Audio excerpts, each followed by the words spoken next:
La nueva realidad del sistema judicial. Manuel Jalibis, magistrado del Tribunal Federal de Justicia Administrativa, México. Caroline Toc, juez federal, Brasil. Samuel Arias Arceno, juez de la primera sala de la Suprema Corte de Justicia, República Dominicana. Moderador, Fernando Triana, Triana Uribe y Mikkelsen, Colombia.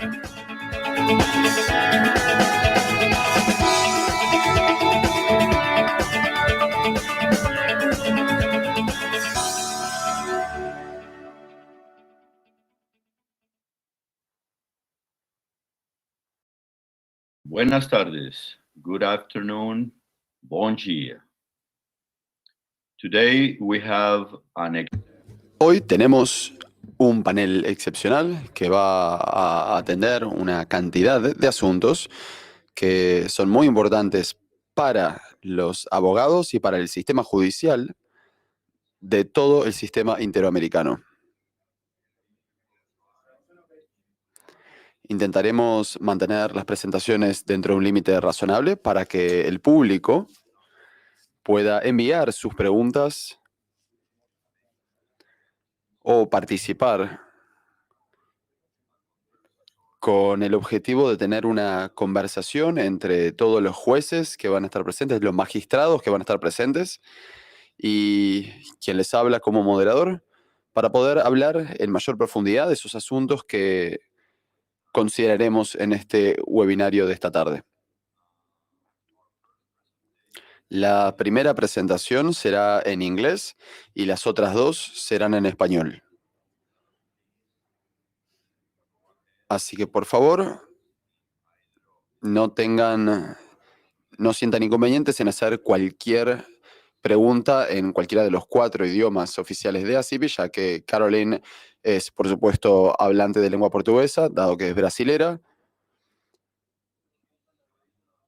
pero no tiene ningún problema en hablar en inglés, que le va mucho mejor que con su portuñol. Por eso empecé a hablar en inglés yo mismo.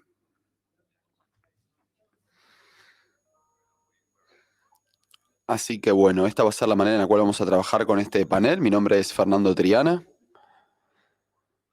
Soy expresidente de ACIPI, lo fui de 2009 a 2012. Soy miembro de la Junta de Directores de ACIPI. Lo he sido por 15 años, entre 2000 y 2015. Y actualmente soy presidente del Tribunal de ACIPI y miembro del Comité de Arbitraje, Mediación y Conciliación en ACIPI. Soy abogado, trabajo en mi país, en Colombia. Trabajo en Triana, Uribe y Mikkelsen. Nuestra primera ponente es muy conocida entre sus colegas brasileños. Es la única dama que vamos a tener en el panel. Vamos a hablar con Caroline Toc. Es una jueza federal en Río de Janeiro. Se especializa en juicios en primera instancia de propiedad intelectual. Actualmente trabaja como juez asistente de la Suprema Corte brasileña. Tiene una maestría en leyes en la Universidad Estatal de Río de Janeiro y también académica de la Universidad de Columbia, Universidad de Derecho de Columbia. Por ende, le cedo el micrófono a Caroline, quien nos hablará de la inteligencia artificial en el sistema federativo brasilero de justicia y cómo adoptaron la virtualidad con esta nueva realidad. Muchas gracias, Caroline. Gracias por aceptar la invitación de ACIPI a participar y bienvenida. Muchas gracias. Buenas tardes a todos. Como les dijo Fernando, soy demasiado tímida para hablar en portuñol, así que me siento más cómoda y es mejor para mí, para ustedes, que hablen inglés. Así que me disculpo desde ya. Quería felicitar a ACIPI por organizar este webinario, en particular a Luis Enrique y a Elizabeth que me invitaron, y también a María del Pilar. Estoy más que complacida de estar aquí con nuestro moderador, Fernando Triana, el juez Manuel Olives y la jueza.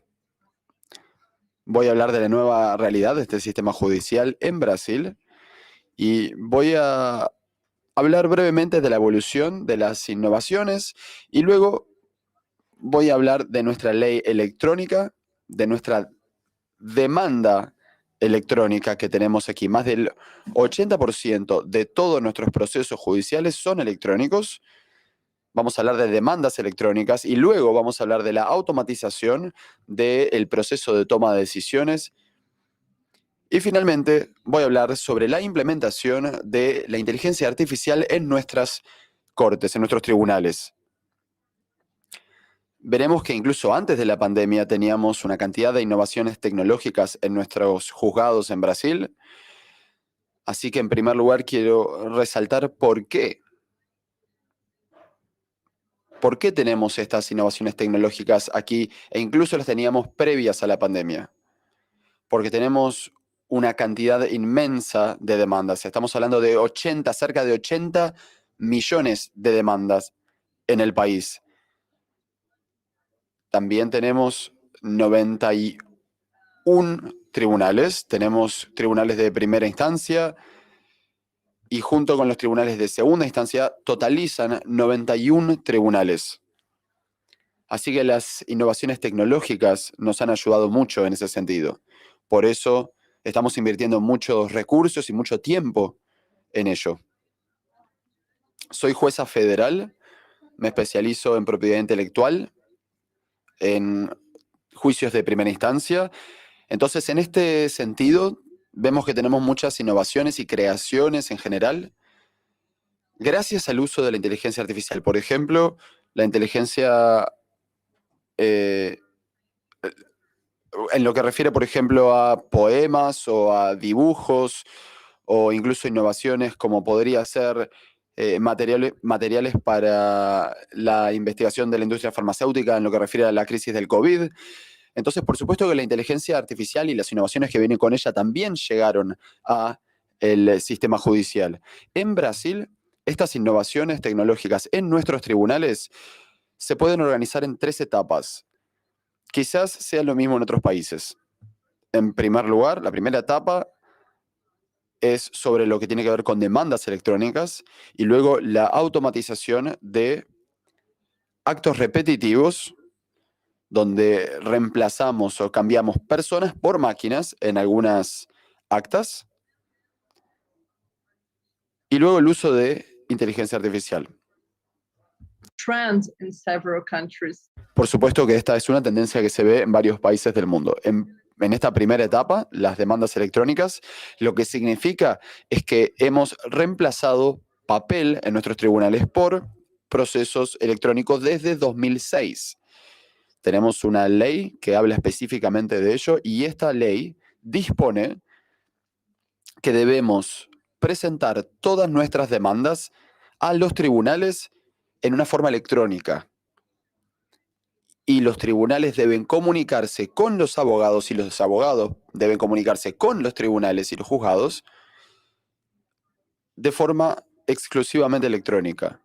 También los abogados, los jueces y todos los funcionarios públicos deben firmar todo online. Todo es en línea en un portal específico que se dedica a ello. Actualmente, el 85% de todos nuestros casos en todo el país, en nuestros 91 juzgados que tenemos en Brasil, se realizan mediante un formulario digital y se llevan a cabo de manera online. Solamente las audiencias ocurren de forma presencial. Todo el resto es online. La segunda etapa, tras las demandas electrónicas que empezamos a implementar, es la automatización de actos repetitivos. ¿Qué significa? Significa que empezamos a utilizar tecnología como una herramienta para poder mejorar las prácticas durante los procesos judiciales. Por ejemplo, las tareas repetitivas o aquellas tareas que requieren baja complejidad, donde nuestros funcionarios públicos solían perder mucho tiempo realizando esas tareas, lo que hicimos fue reemplazar esas tareas con máquinas y utilizamos a estas personas que tienen tiempo libre para tareas que son más complejas. Por ejemplo, imagínense que tenemos una decisión judicial y tenemos que comunicarle al abogado sobre el dictamen de un juicio. Entonces, en lugar de, por ejemplo, tener que hacer que un funcionario público haga clic en el sistema digital para permitir la comunicación, que le diga esa información, que le dé esa información al abogado, lo que hacemos es reemplazamos la tarea. El funcionario público que haría eso no necesita hacerlo ya. Y ahora utilizamos una máquina que está programada de forma tal que una vez que el juez o la jueza firma de forma electrónica la sentencia, automáticamente se realiza una publicación de dicha sentencia y una comunicación automática se le envía a los abogados del caso.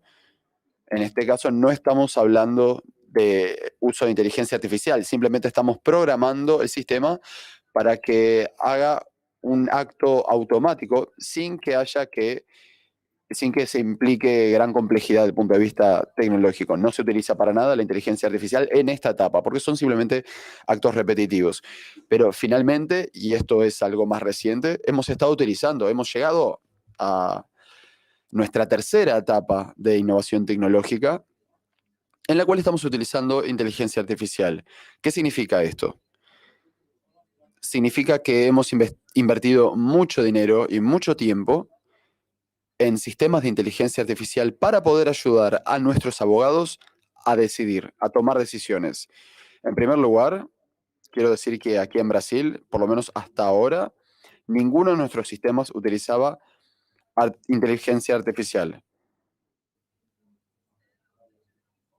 No, de ninguna manera hay una decisión que se realice por parte de algo que sea inteligencia artificial. Siempre se realiza una sugerencia de parte del sistema de inteligencia artificial y luego lo que el juez hace es revisar dicha sugerencia. El funcionario público y el juez revisan la sugerencia realizada por la inteligencia artificial. En Estonia, por ejemplo, en Europa, hemos escuchado hablar de la idea de crear un juez robot que pudiera reemplazar al ser humano.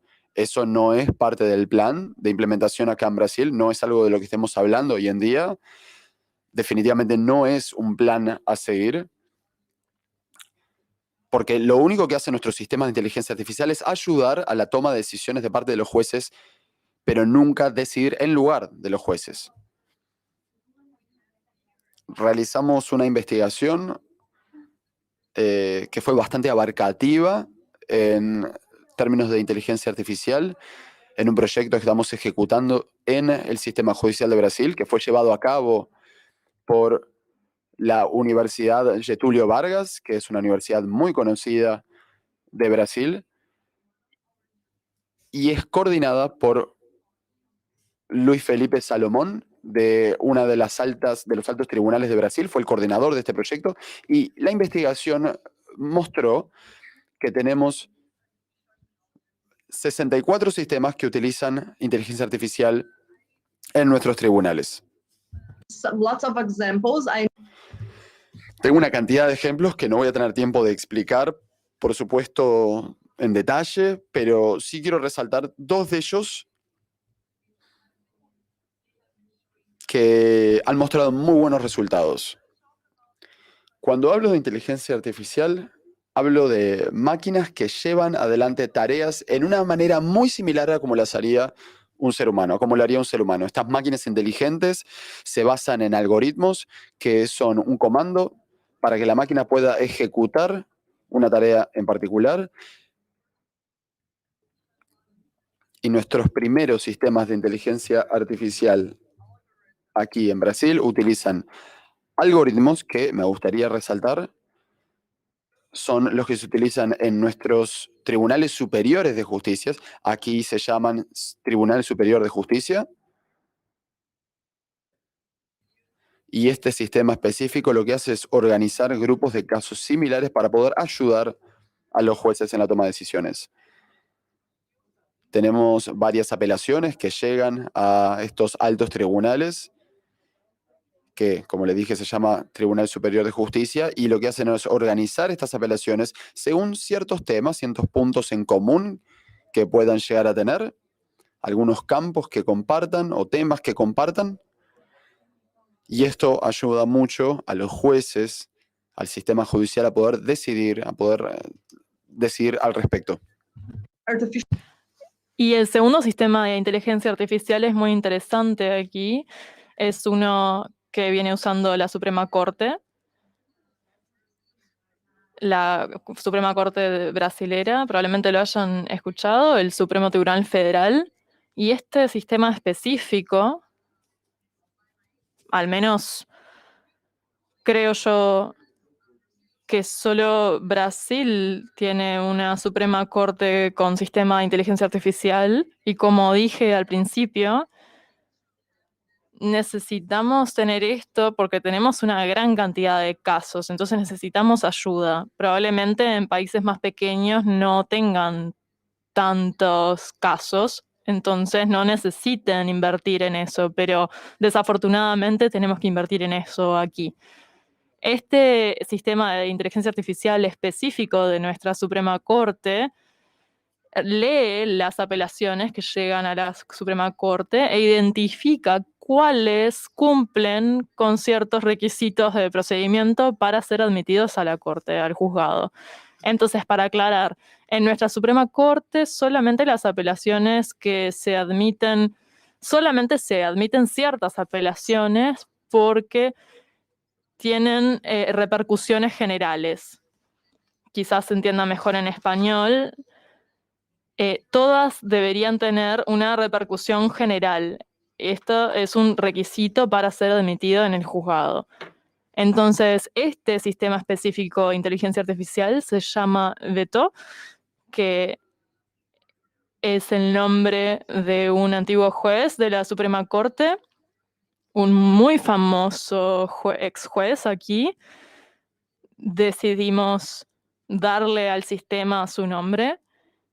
Y este sistema específico utiliza OCR, o sea, lectura automática, una tecnología de reconocimiento óptico de los caracteres que reconoce los caracteres de una imagen del caso y obtiene un archivo de texto a partir de esa imagen, y luego el sistema puede entender los caracteres, o sea, se entiende el texto a través del sistema, y puede ver y hacer una sugerencia al funcionario público y al juez de si el caso tiene o no tiene esta repercusión general. Entonces, los funcionarios públicos solían tardar unos 45 minutos en esta tarea, y ahora con este sistema, el sistema puede hacer el mismo trabajo en 5 segundos. El sistema realiza la sugerencia de si la apelación tiene repercusión general o no en 5 segundos. Y luego, una vez que se hace la sugerencia, eso lo revisa el funcionario y luego el juez. Estoy casi al final de la presentación. Luego de la pandemia, me gustaría resaltar simplemente un gran cambio que hemos visto aquí.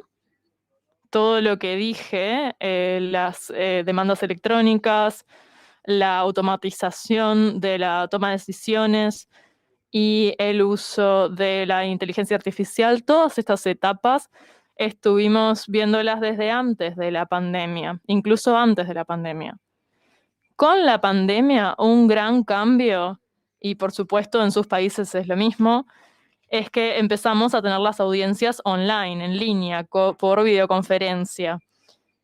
Y ahora esta gran innovación va a continuar luego de la pandemia, porque nuestro Consejo Nacional de Justicia, que crea algunas reglas, algunas recomendaciones para los jueces, este consejo decidió que luego de la pandemia, una vez que se acabe, igual vamos a poder utilizar las audiencias en línea en algunos casos.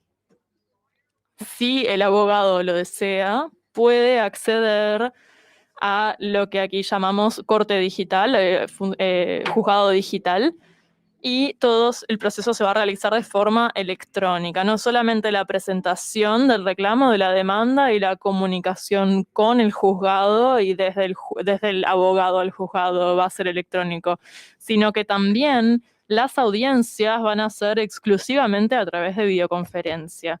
Esta es una elección, va a ser opcional para el abogado que puede elegir optar por esto o no, pero es una gran innovación porque podemos tener un caso que comience y termine en un formato electrónico en línea. Entonces eso es todo. Muchas gracias por su paciencia. Muchas gracias, Caroline. Muy interesante tu presentación. Como dije antes, la idea de este webinar es tener un diálogo con respecto a la experiencia de cada sistema judicial durante la pandemia y el uso de la tecnología, y cómo cada uno de nuestros países ha enfrentado esta nueva realidad y las dificultades y las lecciones y oportunidades que estos cambios representan para los sistemas judiciales. Y nosotros como operadores y usuarios.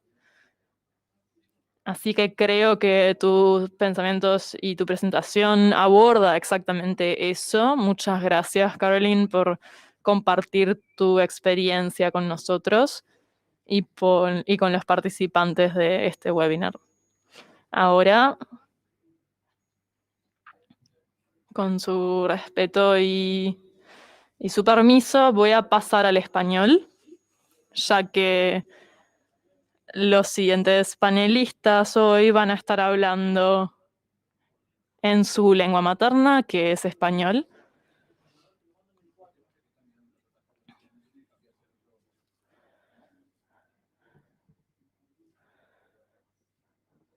Español para comentarles que nuestro siguiente panelista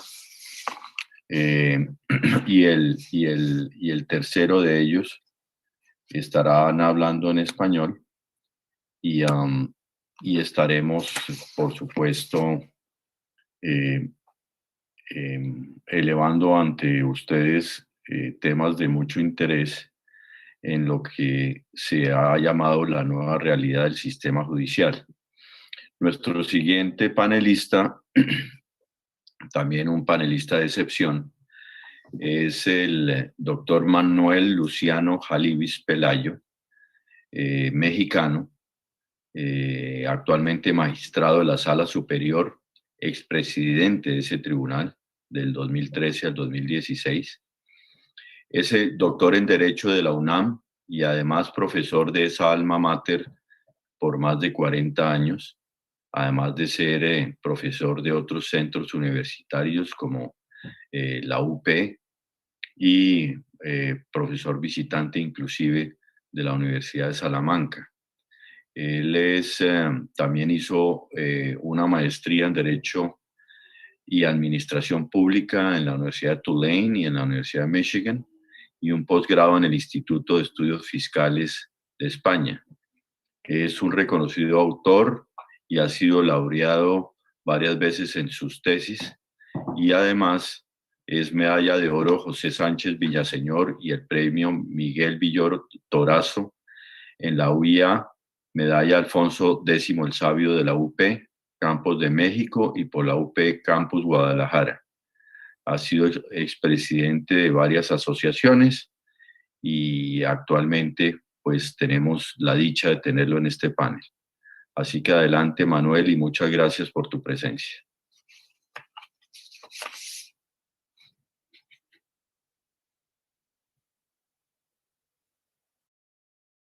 Tienes el micrófono apagado, Manuel.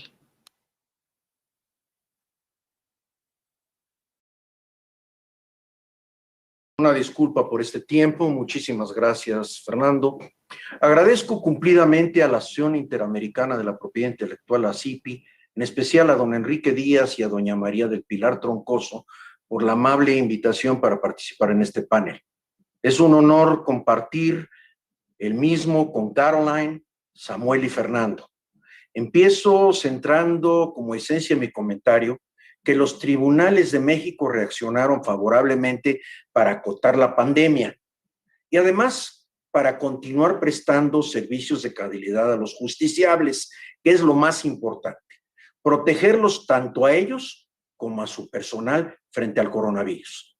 Después de las etapas más fuertes de la pandemia, ya que hoy en todas las entidades federativas estamos en semáforo amarillo o verde, puedo decir que evolucionó muy positivamente la forma de impartir justicia, dejándonos la posibilidad de dirigirnos a esquemas mixtos, que son presenciales y digitales al mismo tiempo, que permitan un servicio de calidad, utilizando al máximo los elementos que la informática nos ofrece, y los resultados están a la vista. Pero antes me gustaría comentar con ustedes que en el Tribunal Federal de Justicia Administrativa tenemos más de 20 años de esfuerzo en la materia que han resultado en un mejoramiento gradual que nos han llevado a los niveles que hoy pretendemos ofrecer o que hoy ofrecemos. Desde los años 90 percibimos una preocupación en el tribunal donde yo trabajo en contar con los elementos para prepararnos para los retos que el camino hacia la plena jurisdicción y el aumento de competencia nos implicaba. No solo se trataba de un incremento gradual en la calidad y cantidad de juzgadores y de personal profesional y administrativo, sino que ellos contaran con los elementos para hacer frente en forma adecuada al gran reto que se les presentaba y en general para que la institución mejorara su capacidad de respuesta en forma exponencial. En esa medida se iban a incrementar el volumen y la dificultad de los asuntos. Les debo de decir que nosotros juzgamos todo el aspecto administrativo, incluyendo propiedad intelectual y fiscal. En 2001, hace ya 20 años, después de 2 años de prueba piloto, entró en vigor un sistema integral de control de juicios que buscamos que fuera completo, que fuera sencillo, amigable, versátil, rápido y útil. Ante el gran volumen de asuntos que maneja cada ponencia, la verificación automática del estado procesal de los asuntos nos permitió un control inmediato de los expedientes a nuestra cargo, ahorrando el tiempo que antes implicaba llevar estos controles en forma manual. La idea central fue que se facilitara tanto la captura de los documentos como la consulta del sistema, utilizando barras de herramientas. Estoy hablando de 1999, 2000 y cuando entró en vigor 2001, utilizando barras de herramientas, mensajes de orientación e iconos y ventanas que facilitaran su aplicación. Esto permitió que el usuario, o sea, los jueces y sus auxiliares, todo el personal que trabajaba con ellos, pudiera utilizar cabalmente el sistema en beneficio de la calidad de los productos. Les pido que recuerden que estamos hablando de hace 20 años. La tecnología era diferente. La idea era instrumentar un sistema automatizado que controlara todo el proceso con 2 vertientes. Un control integral de consulta en Internet a través de la página del tribunal y la adopción de un sistema de plantillas o formatos de acuerdos, sentencias y oficios de autoridades, materia, etcétera, diseñados para simplificar la tarea jurisdiccional y lograr un control absoluto de los expedientes mediante un registro automático de acuerdos, sentencias y notificaciones que permitiera una generación automática de reportes y la obtención de información gerencial, utilizando el concepto que en nuestro slang que llamamos jalar información. Es decir, extraer información que ya está en el sistema como número de expediente, nombre del actor, demandados, terceros, domicilio, resolución impugnada, nombres de secretarios y magistrados, integración de las salas al momento de emitir la resolución, fechas, etc. Una vez ingresada y validada la información, el sistema desde aquella época recupera automáticamente la información, lo que permite asegurar primero la veracidad del producto y evitar distraer la atención en la revisión o confronta de datos y concentrarla en las labores esenciales. Para los que teníamos que hacer esto antes, les comento que se perdía mucho tiempo en revisar, en estudiar la resolución, y el sistema no solo nos permitió que se controlaran los asuntos, sino que nos facilitó la emisión de los mismos. En 2006 tuvimos que revisar integralmente el sistema para incorporarle las adecuaciones que implicó una entrada en vigor de una nueva ley contenciosa. Eso nos implicó modificar todas las plantillas, agregando alrededor de 400 nuevas. La tecnología la utilizamos entonces para facilitar el trabajo, pero sobre todo para asegurar calidad, rapidez, eficiencia y eficacia. En suma, para apoyar el cumplimiento de todos nuestros valores y el cumplimiento de nuestros fines, desde aspectos tan simples como la numeración y asignación de expedientes, control de expedientes, posibilidad de conocer exactamente quién consultó el expediente y cuánto tardó en realizar su labor, hasta permitir que todos los datos fueran totalmente apegados a la realidad, lo cual asegura transparencia en la impartición de justicia administrativa.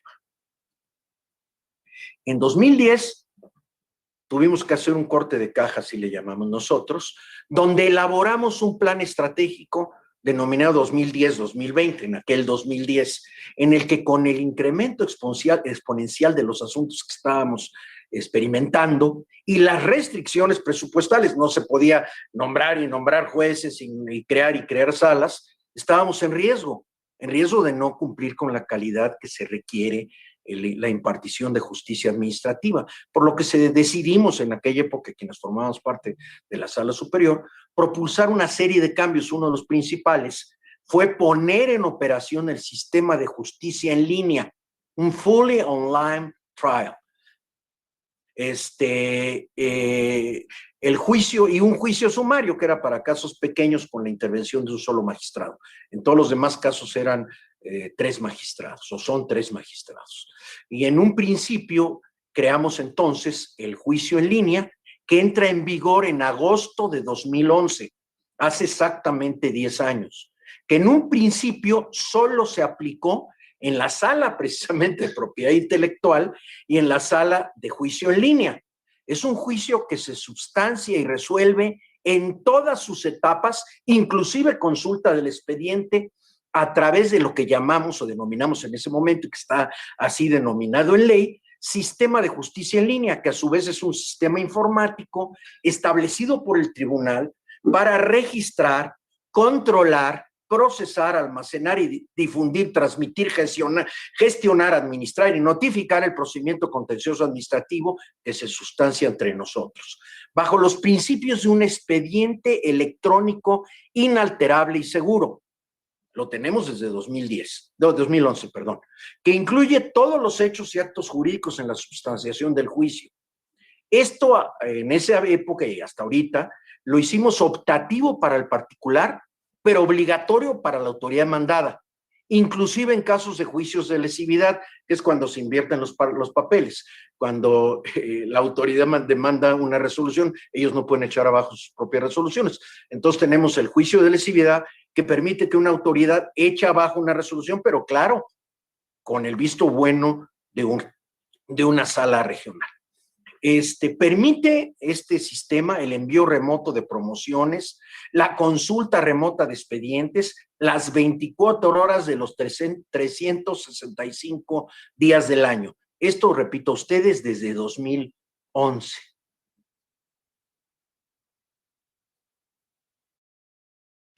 Cinco años después, en 2016, tuvimos una reforma que fue jurisdiccional y administrativa, que entre otros aspectos, en ese momento me tocó ser presidente del tribunal, entonces los puedo platicar también lo otro, pero bueno, estableció la notificación electrónica universal, que permitió desde 2016 que aun cuando el particular no opte por el juicio en línea, pueda recibir las notificaciones por la vía electrónica, lo cual, aunado a la reducción de plazos que ustedes tienen ahí en la lámina, permitió una reducción significativa del término de instrucción de los expedientes. Les puedo decir que en juicio sumario hay expedientes que se resuelven en 2 meses en promedio. Claro, los otros duran hasta 8 meses en su resolución.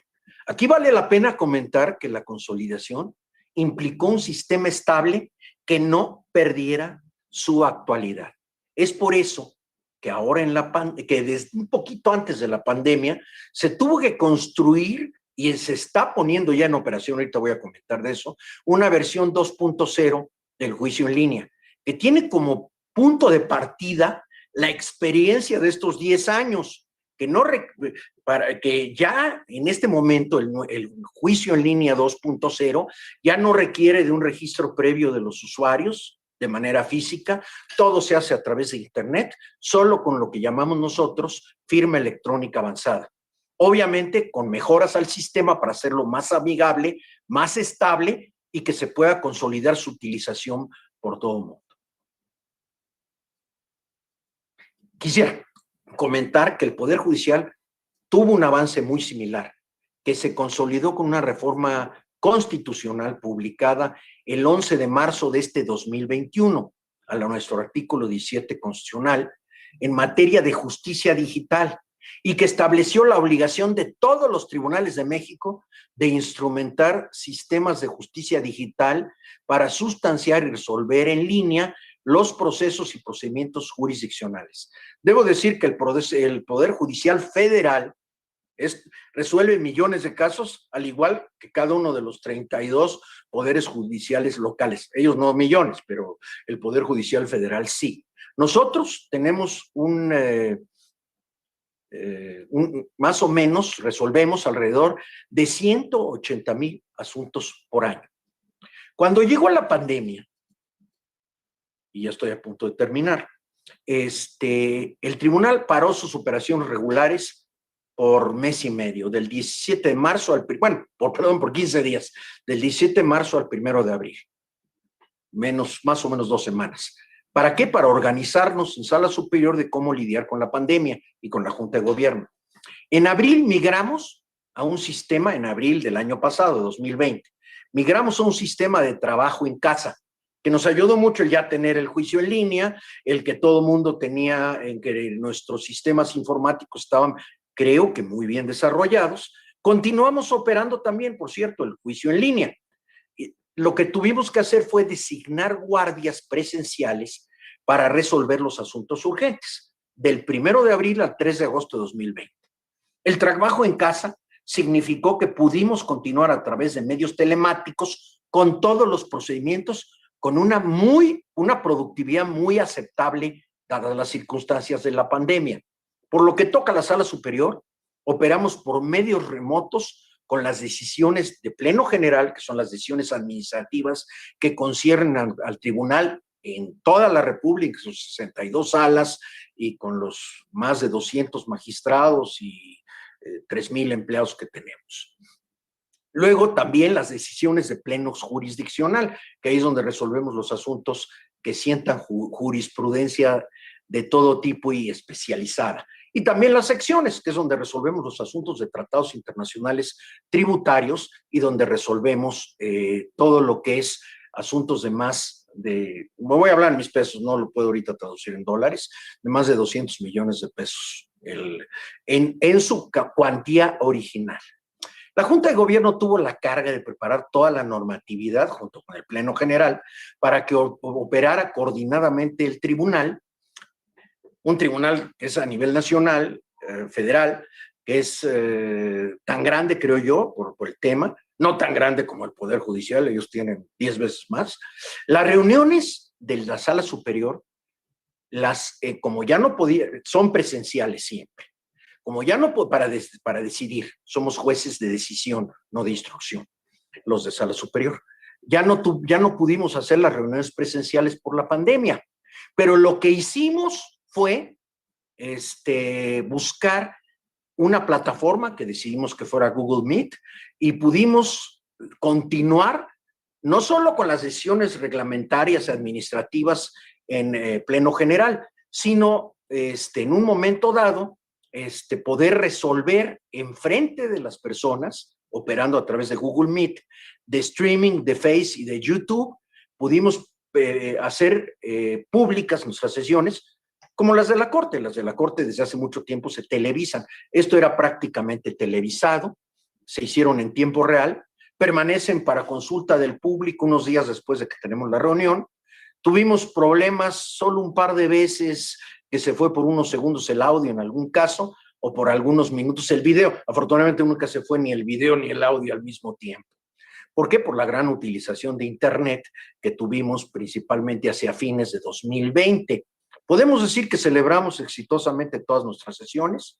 En sesiones privadas resolvimos los asuntos como excusas, recusaciones excitativas, y todos los juicios de sala superior se resolvieron públicamente con, en algunos casos, hasta 500 asistentes a algunas de las sesiones. También con asistencia regular de la prensa, porque ahí se pudieron dar cuenta de los asuntos grandes que tenemos nosotros. Luego, el 3 de agosto, ya retornamos a un esquema parcialmente presencial en salas regionales, que era escalonado. La mitad del personal asistía 2 veces a la semana y el resto 3, y la semana siguiente en forma inversa. Con entradas y salidas escalonadas, esto permitió que hubiera muy pocos contagios entre nuestro personal, y considero, dado la experiencia que ya les comenté en materia informática, que el tener un juicio totalmente electrónico nos ayudó a esta fase tan pesada, sobre todo en salas regionales, que son donde ven asuntos de 200 millones para abajo, y que ellos no tienen, como nosotros, la obligación de sentar jurisprudencia o precedentes. Todo el personal estuvimos utilizando el teletrabajo para evitar rezago. La Junta de Gobierno estuvo muy pendiente de solucionar los casos excepcionales. La clave del éxito fue considerar que solo estábamos en confinamiento, que no estábamos en suspensión de actividades. De hecho, hay quien le dijo a su personal: a ver, estamos en confinamiento, no de vacaciones. Seguimos trabajando como si estuviéramos ahí, nada más que a través de informática. Eso pudo acostumbrarnos a utilizar el trabajo desde casa. Los litigantes ya querían regresar a la normalidad, porque de marzo a julio presencialmente solo recibimos asuntos urgentes.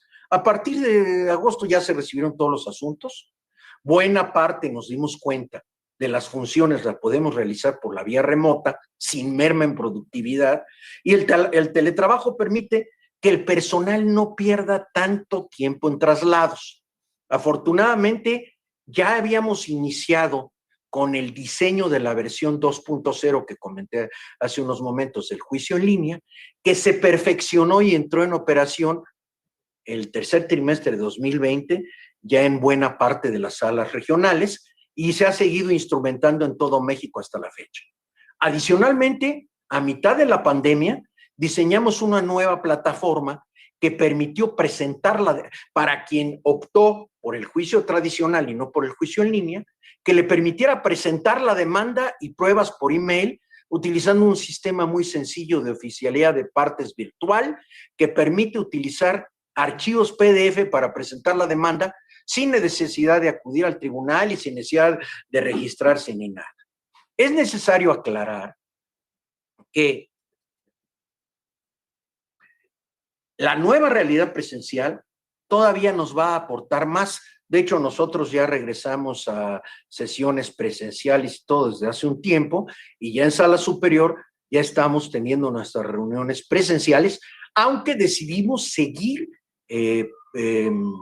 proyectándolas a través de Google Meet y de, obviamente, YouTube, Streaming, Face, etcétera, para que cualquiera no tenga que ir al tribunal para escucharla, además de que todavía no termina la pandemia en el mundo, entonces tenemos que estar muy cautelosos en relación con eso. Pero esto nos ha ayudado.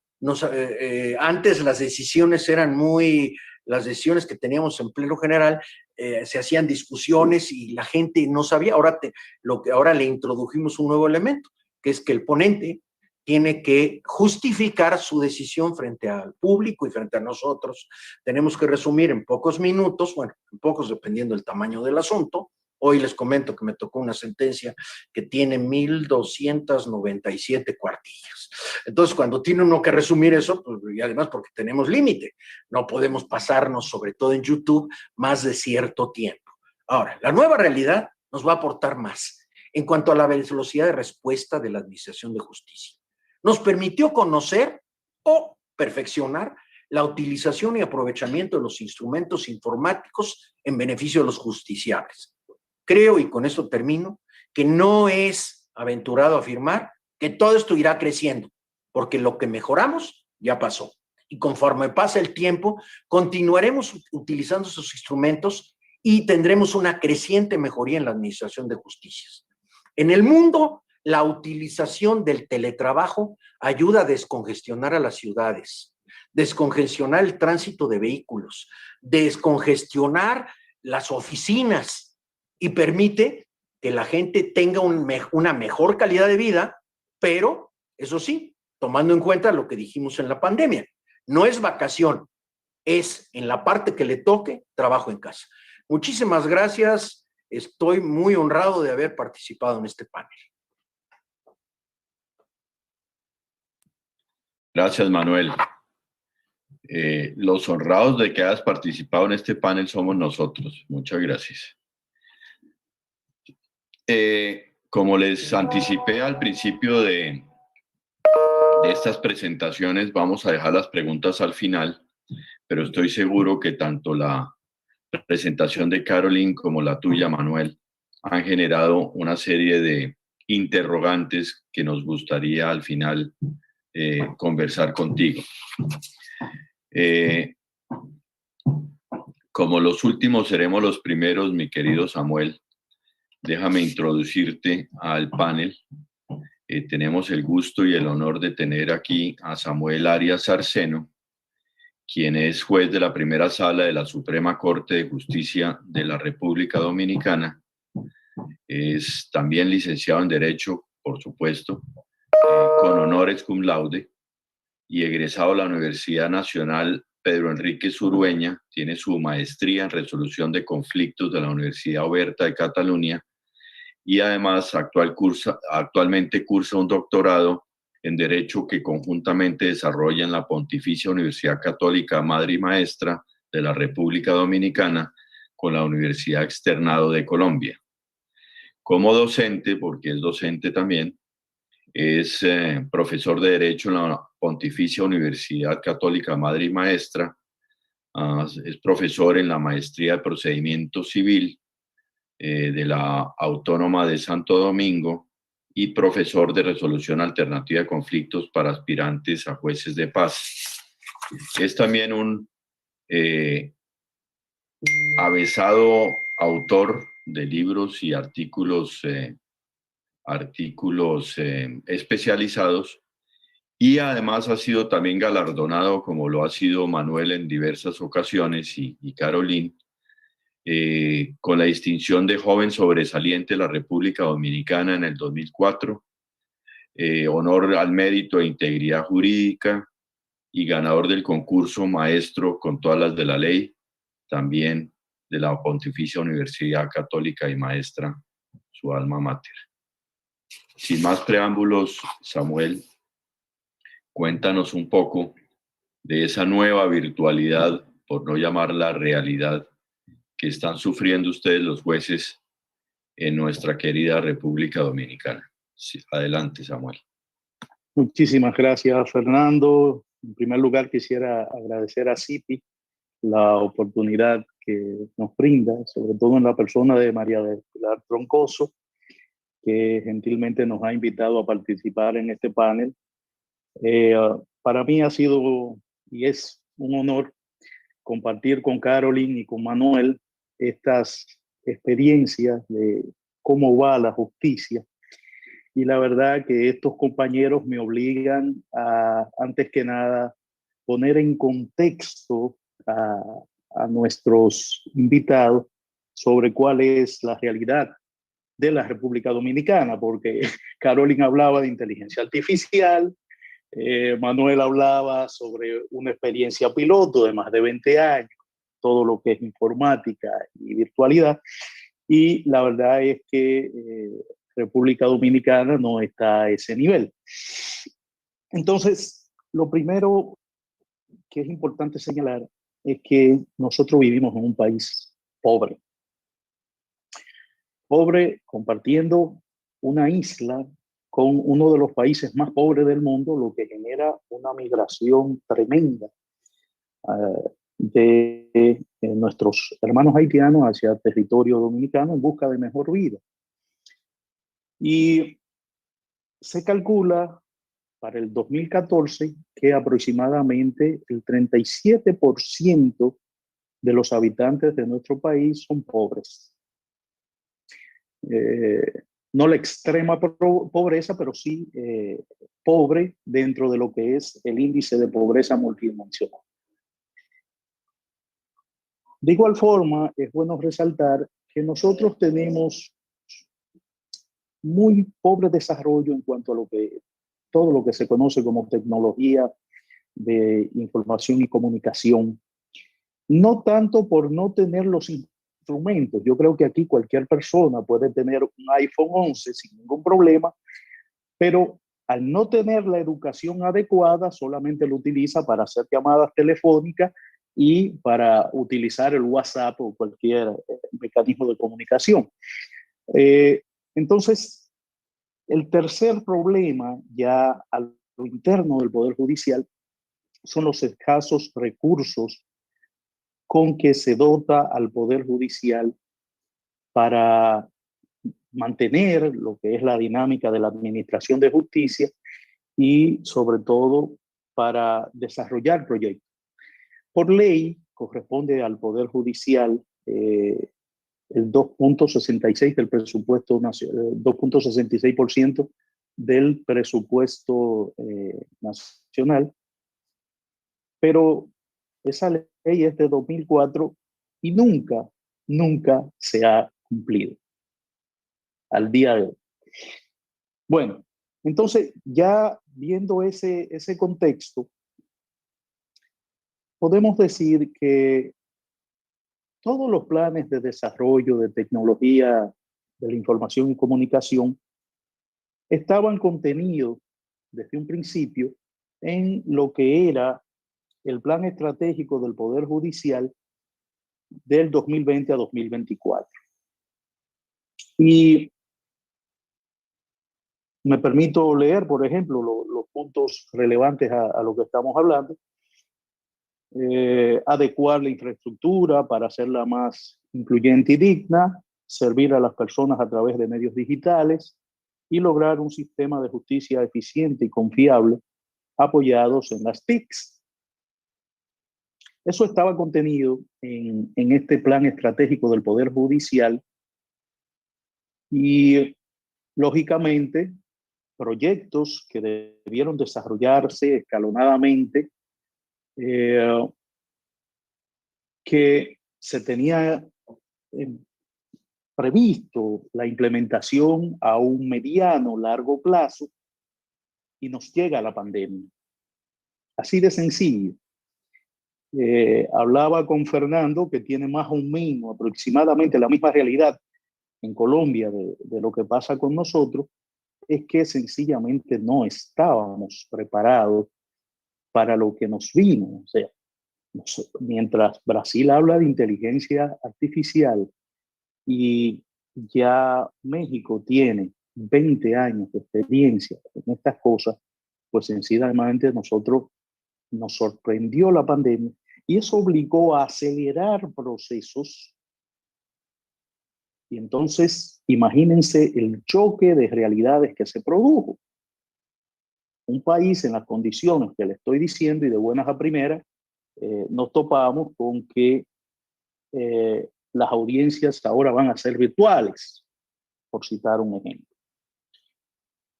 Uno de los graves problemas es que porque todavía no estaba previsto, ni mucho menos, el desarrollo de estos proyectos, hay una ausencia total de legislación. Por lo tanto, se tenía que contar con la voluntad tanto de los servidores judiciales como los destinatarios. Por ejemplo, vamos a celebrar una audiencia virtual, pero ¿qué sucede si no voy la audiencia virtual. ¿Qué consecuencia puede tener eso cuando no está previsto en ningún texto, ¿no? Entonces, esas fueron de las cosas que empezaron a chocar con la realidad y, lógicamente, se producía un tremendo tranque en cuanto al principio de acceso a la justicia. Miren, en cuanto a experiencia a lo interno del Poder Judicial y muy específicamente a lo que es la Suprema Corte de Justicia, nosotros tenemos avances significativos que no podemos negar, ¿no? Hay mucha protesta de los usuarios en base a pero básicamente en cuanto a los tribunales de corte de apelación, primera instancia, juzgado de paz. Pero en la Suprema Corte de Justicia sí hemos tenido grandes avances gracias a la tecnología. En primer lugar, el trabajo a distancia, el teletrabajo, pues las autoridades se han preocupado por dotar a más de 1.700 servidores judiciales de los equipos necesarios, llámese laptop, tabletas, routers, webcams, para que se pueda trabajar a distancia. En segundo lugar, hay un proceso piloto de digitalización. Me siento tan cómodo que estoy en mi oficina ahora mismo y es increíble que no tuve que mover un solo expediente para poder colocar la cámara y la tableta para poder comunicarme con ustedes. Tengo aproximadamente más de 7 meses trabajando sin un solo papel en el escritorio. Yo creo que eso es un gran avance para nosotros. No es que la digitalización sea perfecta, es bastante rústica hoy en día, pero nos ha permitido trabajar sin necesidad de estar en contacto con el papel. Ya hay aproximadamente 3.600 expedientes digitalizados de un total de 16.000 y pico que tenemos. Otro gran triunfo, por lo menos para la primera sala, es la celebración de audiencias virtuales. Y para ponerlo un poco en contexto, nosotros somos Corte de Casación. La presencia de las partes ni siquiera era indispensable en esta materia. Los abogados venían si querían. Y desde esa perspectiva, la celebración de la audiencia era un sencillo ritual que todavía hoy en día no tiene absolutamente ningún sentido. Ojalá que alguna reforma legislativa pues se lleve de encuentro esto de la audiencia, que no aporta absolutamente nada a lo que es el desarrollo del caso, porque regularmente las partes tienen que formular sus peticiones por escrito, tanto su memorial de casación como su memorial de defensa. Entonces, aunado eso a que somos un tribunal de jurisdicción nacional, qué cómodo para un abogado que se encuentra a 300 kilómetros de distancia poder celebrar su audiencia sin necesidad de trasladarse a la sede de la Suprema Corte de Justicia, que está en Santo Domingo. Uno de los grandes avances que tenemos también es la firma digital. Wow, para mí eso ha sido... Yo me encanta hablar de la firma digital porque yo creo que en el año y medio que tenemos firmando digitalmente, a mí sencillamente se me olvidó cómo se firma presencialmente, ¿no? Y ha sido para nosotros maravilloso poder firmar electrónicamente y que esto le llegue a los usuarios. En conclusión, quiero presentar cuáles son básicamente los retos que tenemos como Poder Judicial. En primer lugar, la tecnología tiene necesariamente que adaptarse a esa realidad socioeconómica que tiene el país. O sea, no podemos vivir a espalda creyendo que cada usuario, porque tenga un iPhone en sus manos sabe utilizarlo adecuadamente para acceder a justicia. En segundo lugar, los servicios presenciales nunca deben de cesar. Durante 2 ocasiones se me preguntaba qué hubiera hecho diferente si hubiera estado en mis manos afrontar la crisis de la pandemia, y yo decía que destinar gran parte del presupuesto a la compra de mascarillas y alcohol para las manos, ¿no? En alusión a que por lo menos un mínimo de personas siempre deben de permanecer en el servicio presencial, porque para muchas personas esta es la única forma de acceder a justicia. Por otra parte, la virtualidad no debe de ser impuesta, a menos que no logremos tener un marco legal que así lo establezca. Yo creo que la virtualidad se vende sola, no puede ser impuesta, y que a la larga la gente va a preferir la virtualidad, pero todo debe de ser dentro de un proceso. Y finalmente, para el desarrollo de proyectos tecnológicos, necesariamente el Poder Judicial debe de contar con un adecuado presupuesto que le permita la realización de todas estas cosas. Ahora mismo sencillamente es imposible el desarrollo de estos proyectos, pero indiscutiblemente estamos haciendo el camino adecuado para tratar de seguir adelante, porque al parecer ahora tenemos, por ejemplo, en esta misma ciudad un rebrote, y no se sabe cuánto más vamos a tener que permanecer en teletrabajo y en la virtualidad. Por mi parte, Juanto, agradezco, creo que me ajusté al tiempo, y agradezco infinitamente la posibilidad que se me ha dado de participar en este panel. Gracias, Samuel, por tu intervención, muy interesante, sobre todo desde la perspectiva de una realidad totalmente distinta a la brasilera y a la mexicana, e inclusive a la colombiana, en el cual evidentemente el tema de la virtualidad y esta nueva realidad en el sistema judicial va también atado a un tema presupuestario, a un tema de inversión, a un tema de voluntad política de que el sistema funcione, que no es siempre lo que nos sucede en nuestros países como usuarios del sistema judicial, en el que, y eso no es un secreto, ni en Brasil, ni en México, ni en la República Dominicana, ni en Colombia, pues la morosidad judicial es una realidad. Y esa morosidad judicial que pretende, por lo menos la virtualidad, curar, pues no siempre se logra eso.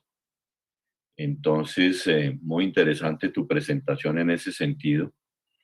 Y mientras nos llegan las preguntas del público, si quisiéramos pues abrir un pequeño conversatorio, me gustaría abrir un pequeño conversatorio con ustedes tres, para ilustrar un poco más al público de esa nueva realidad. Empecemos por Caroline, and thank you so much. Muchas gracias. Hablaste de la inteligencia artificial y la automatización en Brasil de una cantidad de tareas y de actos del proceso brasilero.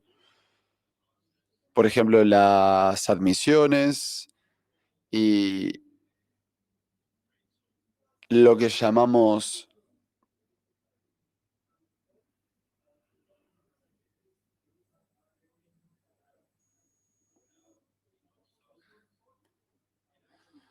supongo que, por lo que dijiste, que eso ha acelerado los procesos de cierta manera y muchas veces soluciona el problema de cumplir con los términos legales para poder llevar adelante el proceso legal. Pero creo que al fin de cuentas, todos estos procesos, incluso si se aceleran, llegan al mismo nivel. Es decir, tienen que terminar en una sentencia. Y no hay automatización, no hay inteligencia artificial, lo sé, que vaya a producir un dictamen, una sentencia en función de un juez, porque esa es precisamente la función y el propósito de tener gente como tú o como Manuel o como Samuel en el tribunal, en el estrado. Personas que están muy preparadas, sumamente letradas y capacitadas con criterios para poder desarrollar y administrar justicia para todos.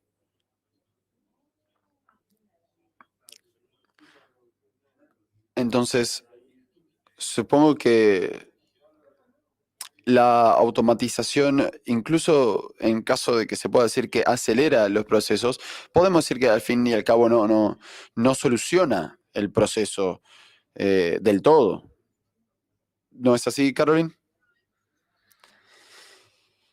Exacto, Fernando, estoy completamente de acuerdo. Hemos utilizado mucho de estos sistemas de inteligencia artificial porque tenemos un gran número de casos, pero ojalá pudiéramos prescindir de ello, pero lamentablemente el número es cada vez mayor, así que no tenemos ninguna otra opción. Como dijiste, hemos mostrado mucha preocupación o nos hemos ocupado mucho del uso de la inteligencia artificial porque, como dijiste, nunca va a lograr reemplazar completamente al ser humano que puede pensar en un caso en particular. La inteligencia artificial solamente repite los patrones que hemos visto en el pasado, pero nunca puede crear una nueva solución. Solamente los seres humanos pueden reflexionar y crear soluciones que sean absolutamente distintas o diferentes de los cuales hemos visto anteriormente, porque la inteligencia artificial trabaja con datos, trabaja con lo que llamamos Big Data específicamente. Entonces aquí en Brasil hemos creado una cantidad de principios que siguen aquellos que se utilizan a nivel mundial para poder ayudarnos a trabajar, implementar la inteligencia artificial. Por ejemplo, el concepto de transparencia y el concepto de responsabilidad legal. Poder hacer que, por ejemplo, no utilizar este tipo de sistemas en casos criminales. Utilizarlos en ciertos casos, intentar utilizarlos únicamente cuando estamos hablando de cosas que implican dinero, por decir algo, pero no por ejemplo, un caso de divorcio. No se utiliza este tipo de sistemas para casos de divorcio. Además, me gustaría resaltar una cosa que Samuel mencionó y que es muy importante para nosotros aquí en Brasil también, porque Samuel dijo que la República Dominicana es un país pobre, pero Brasil también es un país pobre, solo que somos más grandes, pero tenemos problemas muy similares, en particular debido a nuestra gran brecha social, nuestra desigualdad social. Entonces tenemos mucha gente con mucho dinero, pero mucha gente pobre. El 25% de nuestra población no tiene acceso a Internet. Y el 75% de aquellos que sí tienen acceso a Internet utilizan smartphones o utilizan o directamente no saben cómo utilizar bien Internet para poder comunicarle algo a un juez o cómo realmente interactuar de forma online o hacer algo en línea. Prefieren tener ese contacto personal y directo. Así que cuando hablamos de la justicia virtual, nunca deberíamos olvidarnos de esas personas porque de lo contrario estaríamos aislándolos y excluyéndolos aún más de lo que ya están. Sí, estoy absolutamente de acuerdo. Y luego, Manuel, sobre tu presentación. En línea, Manuel.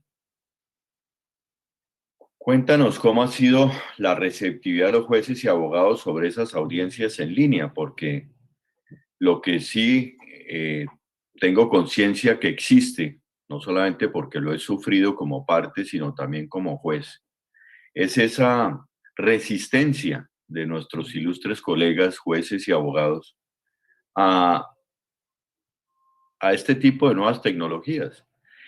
¿Por qué? Porque veníamos acostumbrados durante muchos años, primero a un proceso meramente escrito, luego a un proceso que tiende a ser mixto, oral y escrito, y la virtualidad lo que implica es una capacidad oral del litigante y una receptividad del juez también distinta, en el sentido en que, uno, las audiencias, por una parte, no pueden ser tan largas virtualmente por obvias razones de capacidad tecnológica, entre otras, y además porque, hablando en mexicano, Manuel, con tu venia, se hacen muy cansadas, es decir, son cansonas, se vuelven muy pesadas.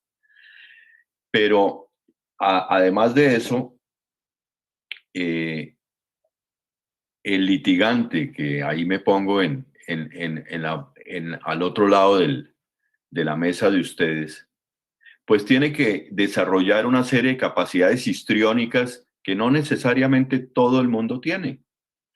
Entonces, la primera pregunta hacia ti, Manuel, sería esa: ¿cómo ha sido esa receptividad de los jueces y abogados sobre las audiencias en línea? Bueno, primero te le agradezco mucho la pregunta. Primero te ruego me permitas hacer una pequeña aclaración. Cuando hablé del proceso, el juicio en línea no tiene 20 años, tiene 10. Los otros 10 antes fue para un sistema integral de control de juicios anterior, porque lo que estaba pasando es que eran tantos asuntos y a mano pues no se podía ni siquiera elaborar ni nada. Nuestro sistema contencioso administrativo, yo estoy hablando de lo mío, pero también puedo hablar de lo del Poder Judicial, porque hemos tenido que hacer, son básicamente escritos. Sin embargo, sí hay audiencias. ¿Audiencias en dónde? En el juicio de fondo, con este nuevo criterio de substance over form. Nosotros ya tenemos un sistema especial en que las partes pueden decir, ya olvídate de la forma, vamos a ver solo el fondo. Acabo de estar antier en una audiencia, esta sí, ya como ya nos estamos regresando, la hice presencial, pero tuve durante el año pasado y algunas audiencias de juicio de fondo que fueron por internet y las gentes estaban muy cómodas en realizarlas en forma eventual. Ahora, yo coincido con mucho que nos dijo Samuel y déjenme decirles por qué.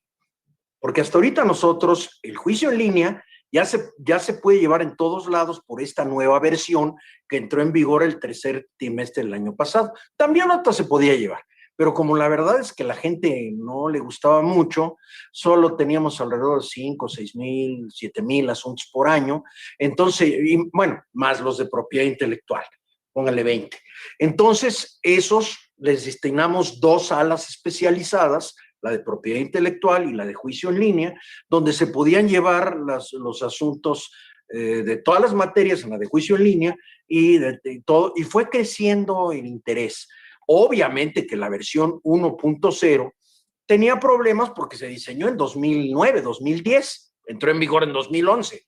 Entonces, ¿qué es lo que estaba pasando? Pues que no era tan amigable pero ahora con esta versión 2.0 es totalmente amigable. Pero quisiera recordar algo que hicimos en 2016 para todas las personas, porque recuerden ustedes que es optativo el juicio en línea.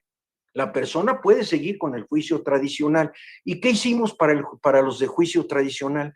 En 2016 tuvimos lo que se llamó notificación electrónica universal. ¿Qué quiere decir? Yo presento mi demanda como la quiero, pero tengo la ventaja de que al momento de notificarme, lo cual es mucho más rápido que la notificación personal, todas las notificaciones me las van a mandar por email, y ya si yo no tengo email, que es muy raro, les voy a decir que no ha habido un solo caso que se nieguen a recibirla, porque obviamente tienen derecho a no recibirla, porque nadie tiene por qué tener, pero no hemos tenido problema, todo el mundo registra su email, se le avisa, pero además, para evitar que se conculquen derechos, generamos un expediente electrónico que se publica una agenda donde vienen todos los datos, y eso lo tiene el Poder Judicial también desde hace mucho. Debo de hablar del Poder, lo cual permite que quien no quiere, pues ya a partir de que presenta su demanda, la presenta como quiere, nos hace llegar las pruebas. Ahora ya se está teniendo más a partir del año pasado, con esta versión 2.0 y con esta oficialía de partes virtual, donde pueden presentarlo a través de PDF. A ver, las cosas electrónicas son cada vez más fáciles. Entonces la gente cada vez más confía más en ellas. Evidentemente que ahorita todavía seguimos con un montón de asuntos, bueno, el 90% de los asuntos en juicio tradicional, pero la notificación desde hace 5 años, toda es electrónica. A partir de que presento la demanda de ahí en adelante, todo es electrónico. Entonces, puedo yo tener acceso sin necesidad de pararme en el tribunal. Me preguntaban de las audiencias. Por ejemplo, las audiencias de peritos. Ayer tuve una, esta sí fue presencial, pero hace unos meses que todavía no regresábamos. A ver, en el momento en que decidimos que regresáramos a lo presencial, pues ya gran parte lo vamos a volver a hacer presencial. Pero hace un mes que tuve otra de audiencia de peritos, pues los peritos estaban encantados porque no tenían que ir al tribunal y tenían a la mano sus propias computadoras. No me refiero a sus laptops, sus computadoras las tenían a la mano y podían responder todas las preguntas que les hacíamos los magistrados o cada una de las partes para efectos de determinar el de. Nosotros tenemos algo que yo no sé si lo tengan los demás, que tenemos una facultad muy amplia de mejor proveer. Si nosotros vemos que lo que llegan las partes no es suficiente para resolver de fondo el asunto, porque además tenemos obligación de siempre buscar resolver de fondo el asunto para que no esté yendo y viniendo a las diversas instancias, tenemos una facultad de mejor proveer, de pedir, por ejemplo, si vemos que el dictamen de uno de los peritos no es el adecuado, pues le pedimos que nos amplíe lo que quiere decir. Vamos, porque también hay que tomar en cuenta además que materia administrativa, toda la materia administrativa es básicamente pelearse con la autoridad en todas las materias. No es como materia civil, aunque propiedad intelectual sí tiene 3 partes, y lo hemos resuelto. Pero seamos sinceros también, los litigios en materia de propiedad intelectual son litigios para cierta parte de la población, porque realmente las personas con menores ingresos pues no tienen una marca que proteger, ni tienen una patente. Ojalá la tuvieran todos, pero pues no la tienen. Entonces nos preocupamos. Además, estamos avanzando en materia de defensoría de oficio, en esta materia que es tan especializada. Y debo decirles, el Poder Judicial, por ejemplo, hubo una ocasión que recibió cientos de miles, hace como 10 años, de asuntos. Designaron a 2 en materia de la ley de pensiones federal para los servidores públicos federales, que son varios millones. Entonces recibieron cientos de miles de demandas y dijeron, ¿cómo? Ni modo que tengamos, creo que son 1,500 diferentes entre juzgados y colegiados entre sí, sin modo que tengamos 500 opiniones distintas. Entonces lo concentraron en 2 o 3, no recuerdo cuánto, y obviamente fue con auxilio de revisar todo en materia con informática, si no hubieran podido salir en tiempo, porque nosotros tenemos el dicho de que justicia retardada es justicia denegada. Nosotros la verdad creo que nuestro tiempo de respuesta, claro, cuando las partes no se van al amparo y regresan, como los abogados, perdón, no estoy criticando a nadie, utilizan esto para cobrar. Pues evidentemente entre más instancias tengo el asunto, pues más les conviene. Pero nosotros como jueces, al contrario, acabo el asunto que les comenté de 1,000 y tantas cuartillas, que son, que a ver, afortunadamente ya son virtuales, porque imagínense antes lo que nos costaba sacarle, en este caso somos 5, sacarle 9 copias a una sentencia de 1,500, lo que le cuesta. Ahora, como dice don Samuel, evidentemente nosotros ya estamos tratando de utilizar al mínimo el papel por lo que le cuesta al país.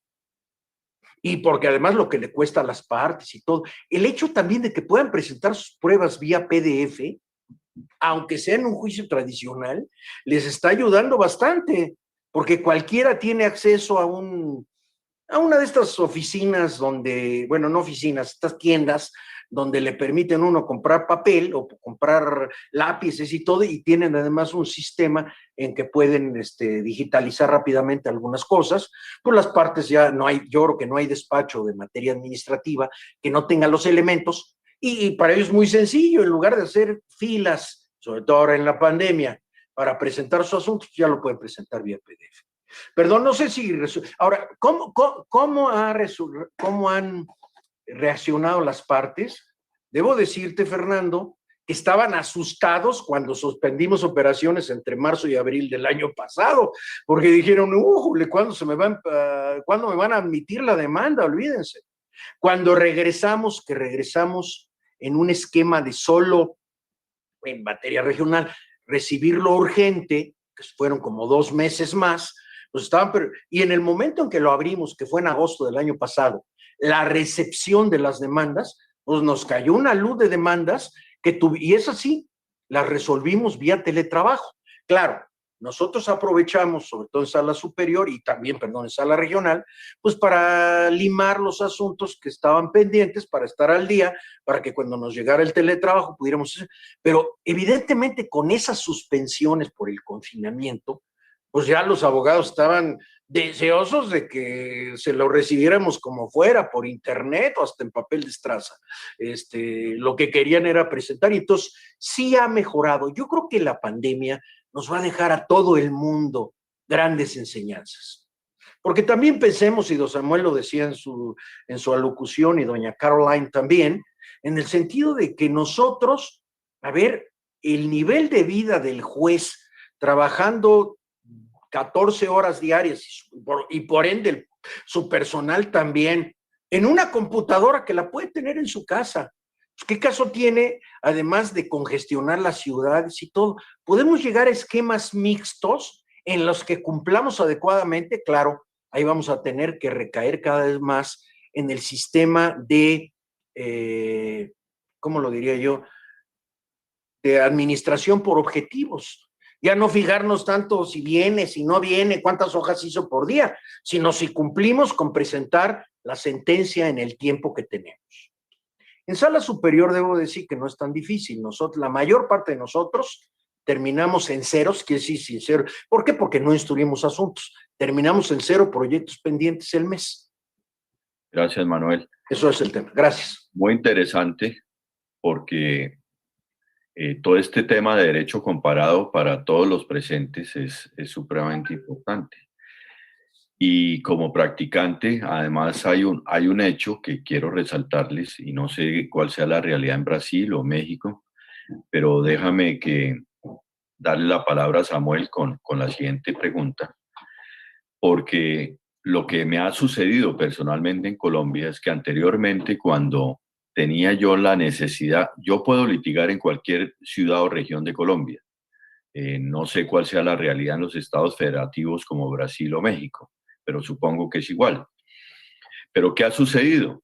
Pues con la virtualidad lo que me ha permitido, a pesar de yo tener presencia en unas 15 ciudades del país, es que lo hago directamente. Y me evito ese middleman que antes era un socio mío, un asociado mío, de presencialmente en las cortes locales, y lo hago todo presencialmente, y eso ha permitido también una homologación de la forma de hacer las cosas de los jueces locales, los jueces municipales, los jueces regionales y los jueces superiores.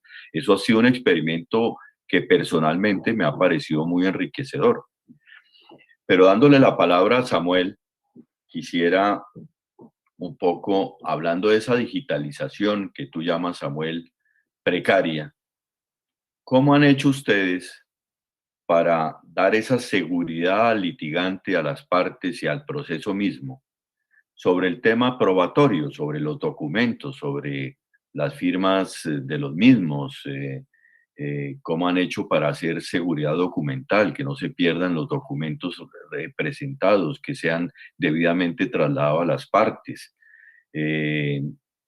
¿Cómo han hecho, digamos, el tema de presentar peritazgos, de hacer los careos a los peritos?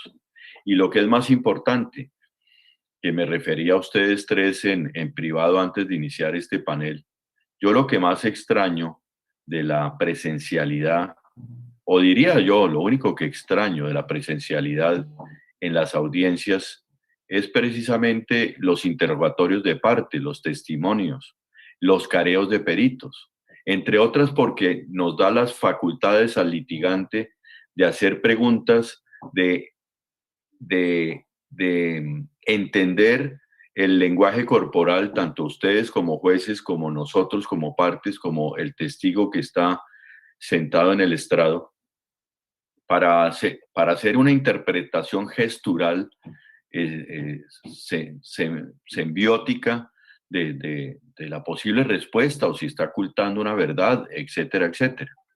Entonces sí me gustaría, Samuel, que en cortos minutos, porque nos quedan muy pocos minutos, menos de 5, para terminar el panel, que nos explicaras un poco eso, porque eso en Colombia por lo menos ha procurado que los litigantes en muy grande medida se hayan resistido un poco a la virtualidad, ¿no?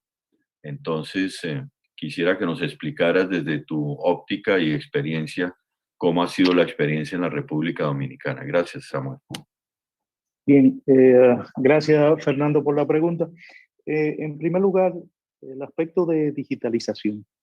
Nosotros, precisamente porque estamos iniciando todo este proceso, siempre vamos a tener el expediente físico en algún lugar del Poder Judicial donde poder ir a comprobar si esta digitalización estuvo correcta o no. A veces tenemos dudas, pues sencillamente acudimos al expediente presencial para comprobar. Y como te explicaba, en la sala que pertenezco, pues conocemos como Corte de Casación, y la presencia de las partes, no vamos a tener unos juicios de fondo, como le llamamos aquí, sino que sencillamente nos limitamos a establecer si la sentencia estuvo conforme o no conforme con el derecho. Ahora bien, como pleno de la Suprema Corte de Justicia, nosotros también presentamos ese inconveniente a la hora de conocer los asuntos penales. Regularmente, en materia penal existe lo que se conoce como el principio de inmediación, en el cual el juez que decide el caso tiene que tener este contacto con testigos, con las partes y todas esas cosas, y se están celebrando básicamente ya de manera presencial para no romper con esto del principio de inmediación que debe de primar. Pues muy bien, Samuel, muchas gracias. Creo que... Lo hice bastante escuesto para... Creo que se nos terminó el tiempo y nos toca cerrar aquí el panel. Thank you very much. Mucho obrigado, Caroline. Samuel, Manuel, ha sido todo un gusto y un honor tenerlos aquí para CIPI, para mí y para todos los participantes en este seminario esta tarde. Muchas gracias. Gracias. Gracias.